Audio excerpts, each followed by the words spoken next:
folks, Daily Brand Blog here. That's right, Brando Landsberg, Michael Landsberg. Welcome to this thing that we do every single day. At the end, I say 364 days a year, and we're now at about 499 out of 500 days. And I say that with pride because there's a lot of days when even normal people wouldn't feel like doing it. But I'm obviously not a normal person from the standpoint that, I guess I should finish that thought, I have this sort of chronic depression. But in the end, on days when I don't feel well and I do the Landsblog, I feel better afterwards. So I guess to some extent it works for me, and I hope it works for you. So here's a letter that I got, and I won't read the first part and I won't mention the name, but it was asking for advice. It's on someone that works at a job. This person shared their struggles with mental health with everybody at work. Some people have accepted it well, but others not so much.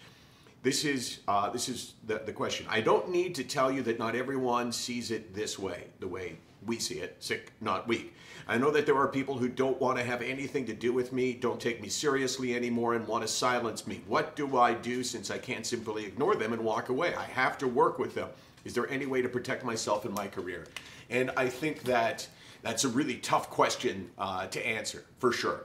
And I would say the number one thing that I would almost always do would be to try and ignore it from the standpoint that you say, well, you know, I don't really care what other people think. And when you insulate yourself in that way, sometimes you send off this message to them that maybe they should change their opinion. But if you can't do that, and I'm not suggesting that you just shut up about it, but if you can't do that, then I think it's all about strength. And I think you've heard me say this before, but I'm going to say it in stronger terms. It's not just I'm sick, not weak. It's I'm fucking sick and I'm not fucking weak. And if you think that I am, then you are disrespecting me. And I think that it's hugely important to say what we are with strength and with force, and to make the point that you're not ashamed.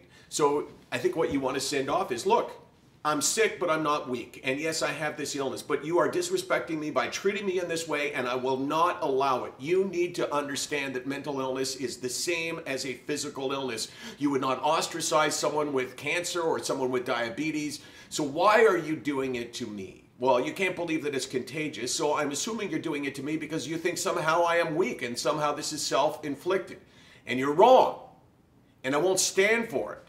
And the people that care about me here at work will not stand for it either. This is not me being timid and saying, well, it's okay, you can think whatever you want. You can't.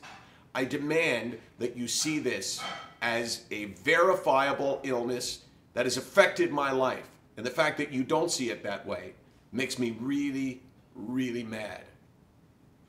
I wasn't really mad, I was just sort of going through that. Did that scare you a bit, Case? No, you're not very scary. Well, I can be scary. Look, I'm pissed off. That's why I'm standing up. And I'm telling you, do not disrespect me. And do not disrespect my illness. How about those people that you know growing up that took their lives because of their depression? Do you think that that was a sign that mental illness is something other than just a serious, devastating illness? Think about it. SickNotWeak.com, 24 hours a day, 364 days a year. And, you know, if you're having trouble with people at work, just give me a call. I'll show up. Yeah, we'll make it happen.